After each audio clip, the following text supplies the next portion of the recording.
বাচ্চাদের hernia hydrocele বা undescended টেস্টিস বা মুসলমানি বা নাভির নিচে যে কোনো অপারেশন যখন আমরা করি তখন এই কি অ্যানেস্থেশিয়া ব্যবহার করি বা এই অপারেশনটাকে কীভাবে ব্যথামুক্ত করি এই বিষয়ে অনেকেই জানতে চান।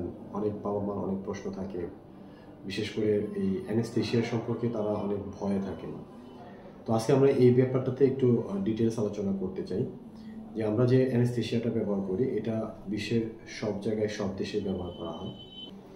এই অপারেশনগুলোতে আমরা যে অ্যানেস্থেশিয়া ব্যবহার করি এটাকে বলে কডাল ব্লক বা কডাল অ্যানেস্থেশিয়া। এটা এক ধরনের রিজিওনাল অ্যানেস্থেশিয়া।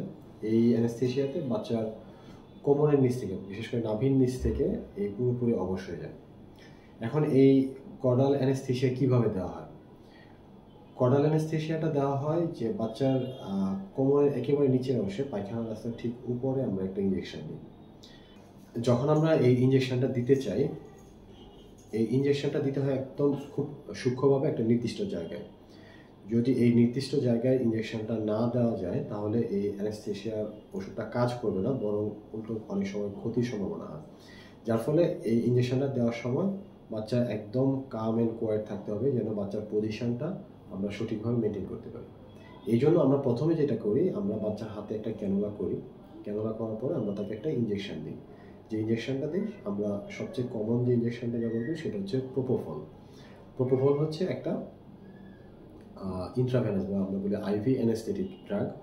এটা দেওয়ার সাথে সাথে এইটা দেওয়ার সুবিধা হচ্ছে যে এই বাচ্চা 5 থেকে 10 সেকেন্ডের মধ্যেই ঘুমায় যায় এটা দেওয়ার পরে, এবং এটা দেওয়ার পর তার শ্বাস প্রশ্বাসে কোনো সমস্যা হয় না, তার হার্টের কাজকর্ম স্বাভাবিক থাকে।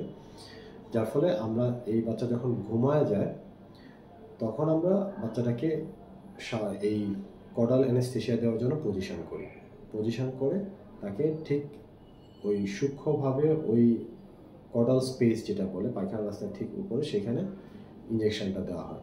এই ইঞ্জেকশনটা হচ্ছে লোকাল অ্যানেস্থেশিয়াতে আমরা যে ইঞ্জেকশনটা ব্যবহার করি, লিডোকেইন বা বুপিভেকেইন, যেটা আমরা যে কোনো জায়গায় যখন কাটা ছেঁড়া সেলাই করতে গেলে যে ওই জায়গাটা অবশ করে যে করার জন্য যে ওষুধটা দেওয়া হয়, সেই ওষুধটাই আমরা ওই কডাল ইঞ্জেকশনে ব্যবহার করা হয়। এই ইঞ্জেকশনটা দেওয়ার পরে বাচ্চার কোমরের নিচ থেকে পুরোপুরি অবশ হয়ে যায়। এখন সমস্যা হয় যে প্রোপোফল যে ইঞ্জেকশনটা আমরা ঘুমের জন্য দেওয়া হয়েছে, এটার একটা সমস্যা হচ্ছে যে এটা খুব শর্ট অ্যাক্টিং, এই কয়েক মিনিটের মধ্যে এটার কাজ শেষ হয়ে যায়, এবং এইটা শেষ হয়ে গেলে বাচ্চা আবার ঘুম থেকে জেগে ওঠে। যার ফলে তখন কডাল অ্যানেস্থেশিয়া দেওয়া থাকলেও বাচ্চা তখন কান্নাকাটি বা চিল্লাচিল্লি করতে পারে, সে বা নড়াচড়া করতে পারে। যদি নড়াচড়া করে সেক্ষেত্রে আমরা কিন্তু অপারেশন করতে পারবো না।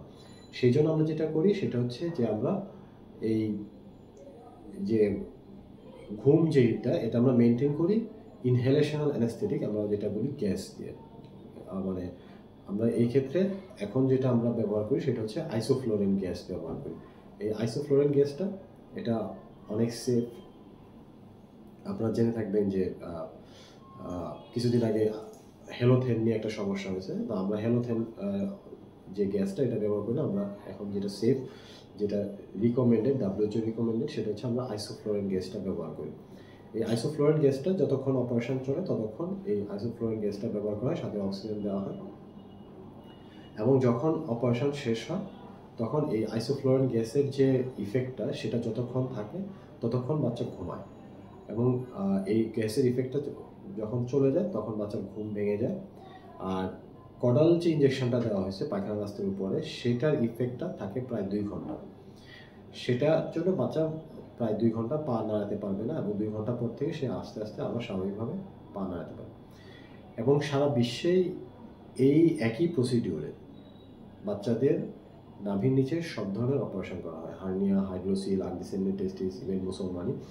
এবং এই অ্যানেস্থেশিয়াটা এতটাই সেফ যে আমরা এই অপারেশনগুলো ডে কেয়ার কেস হিসেবেও করতে পারি, যে বাচ্চা 2 ঘন্টা পরে সম্পূর্ণ স্বাভাবিক হয়ে যায়, এবং সে চাইলে যদি তার বাসা কাছে হয় তাহলে সে বাসায় যেতে পারে।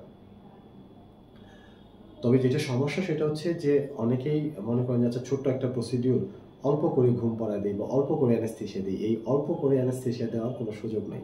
অল্প করে দিতে গেলেই বা কম অ্যানেস্থেশিয়া দিতে গেলেই বা শুধু অবশ করা বা শুধু ঘুম পাড়ানো, সেক্ষেত্রে বিপদের ঝুঁকি থাকে।